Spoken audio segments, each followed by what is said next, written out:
I wasn't going to do a video of any of my Spectrum games because as much as I tried, I couldn't find a way of capturing footage. For some reason there's a weird quirk with the video where it just won't show a colour picture. So what I thought I'd do is just basically use an emulator, because the emulators are pretty accurate. So I've decided to do, can you see that? Cobra.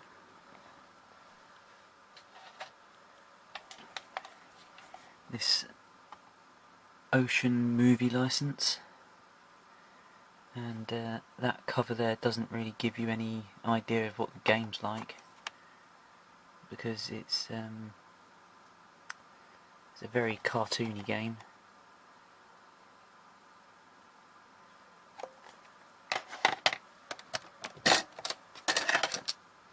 And that's the cassette. It's a 48K game. It says 48 and 128, but that just means it will run on both types of machines. But it's definitely only a 48K game. I've also got this interface here, which I just got the other day, and it's one of those ones that supports cartridge games. Didn't really buy it to buy any cartridge games because they can be ridiculously expensive for what they are. And it's got 2 joystick ports. I don't know if many games supported 2 joysticks.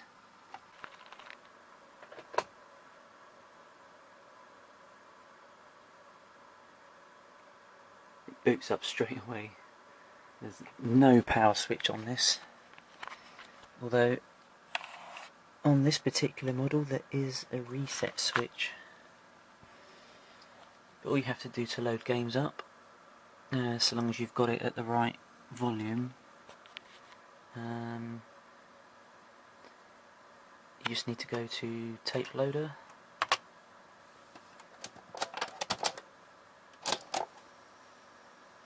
press play on tape, and if everything's set up correctly, which it should be, then it will load up.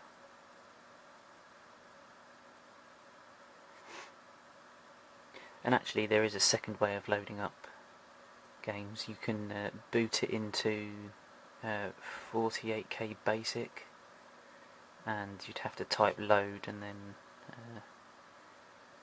do it the old way. So it doesn't take long to load.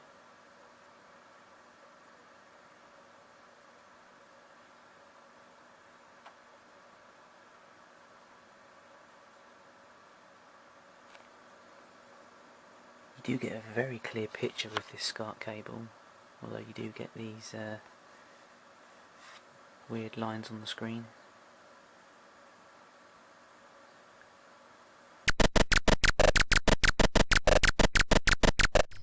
Okay, well, I'll have to do this again then.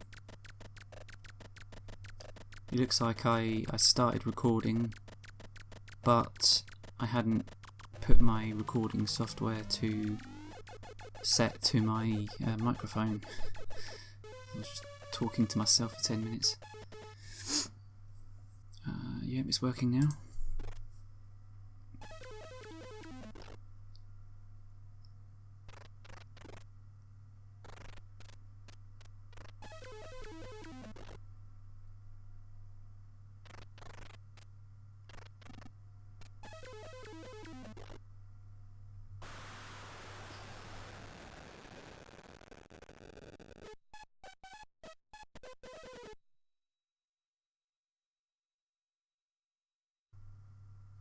Yeah, that was just a quick test to see what the controls were.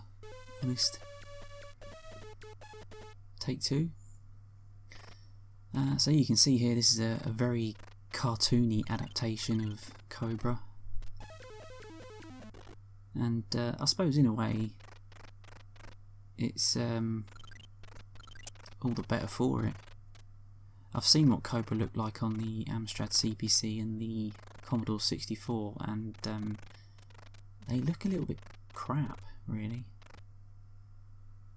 And this one seems to be taking the piss out of the movie, but technically it's really, really good.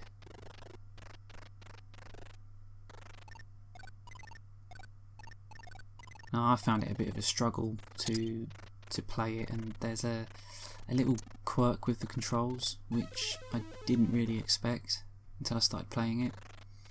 So you can see that it moves very, very smoothly. There's no slowdown whatsoever. But when you're actually playing it, if you tap a direction, the player will move a certain distance before stopping, almost like in sort of chunks. And I didn't like how you weren't able to attack whilst you're moving. And the game just like randomly throws so much at you from left and right. You can see there at the bottom there's just loads and loads of things just running about. Bloody prams and women with bazookas chasing after you. And it's just randomly firing bullets at you as well. But the aim of the game is to collect all 3 hamburgers in each level, and you get that woman. Actually, I don't know because I'm not really that familiar with the movie. I know it's supposed to be a sort of 80s Dirty Harry movie. So you get the woman turn up eventually. Oh, there she is. There she is. You get her turn up, and you have to collect all the hamburgers and then kill everybody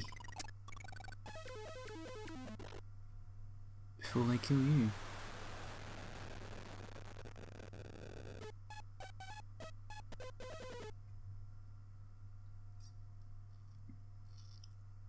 I can see here on the time bar that there's quite a lot of clipping in the sound. Now, I did record this with an emulator actually, so it's not 100% authentic, but it's the only way I could capture footage of it because my Spectrum just isn't compatible with my capture card. It's not compatible with my DVD player that I use for some things. So I can use it on a TV, but I can't plug that into my PC, unfortunately, and I'm not going to point a camera at my screen. So I won't do this too often, although I have thought about doing this for Neo Geo Pocket games. Or other systems that I can't get footage of. In the past I have sort of said to myself that I'll strictly only do games that I own, and I'll only record from real hardware. But I'm going to make an exception sometimes. And yeah, I don't actually get past this first level, which I don't think is that embarrassing because it's bloody difficult. It's not one of those games where it's got like a learning curve. You know, it throws you straight in and you just have to basically keep playing it until you get better. And you can see at the bottom there, I mean, it's brutal. It wants you to die. It wants you to lose your boxing gloves. The game does kind of look like Super Mario Brothers, doesn't it? You know, I think his name's Jonathan Smith, the main guy that was responsible for programming this game. I think deep down he really wanted to make something else, but because he worked for Ocean, they just kept handing him these assignments of gritty movie licenses. And he probably just thought, oh well, just see what I can get away with. And you know, this game actually scored some really good reviews in Spectrum magazines, and I can see why.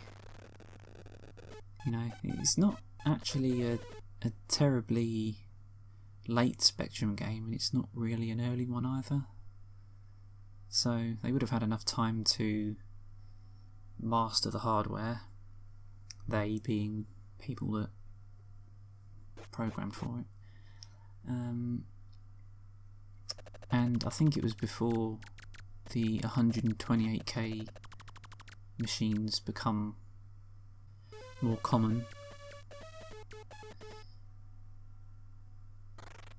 So now I've changed it so it's monochrome, just so you can see what that looks like. I suppose that's an option for people that really hate colour clash. And to be honest, it doesn't really bother me that much.